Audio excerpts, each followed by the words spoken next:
Saint Maximin was the fifth bishop of Trier, according to the list provided by the diocese's website, taking his seat in 342. Maximin was an opponent of Arianism, and was supported by the courts of Constantine II and Constans, who harbored as an honor-guest Athanasius twice during his exile from Alexandria in 336–37, before he was bishop, and again in 343.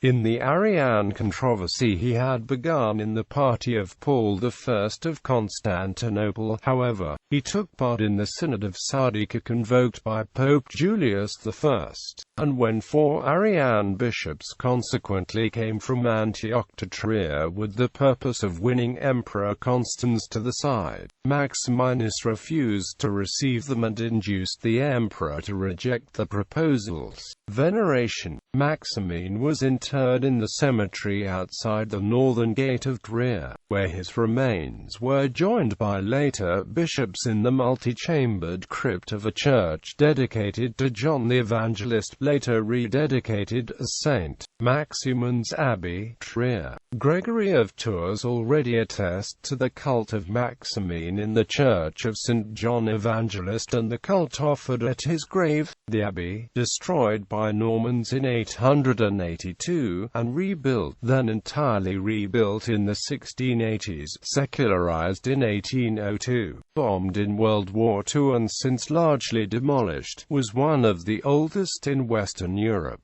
In iconology, Maximin was portrayed as a bishop, with book, model of a church, and borrowing from the legend of Corbinian, a bear carrying the saint's traveling pack.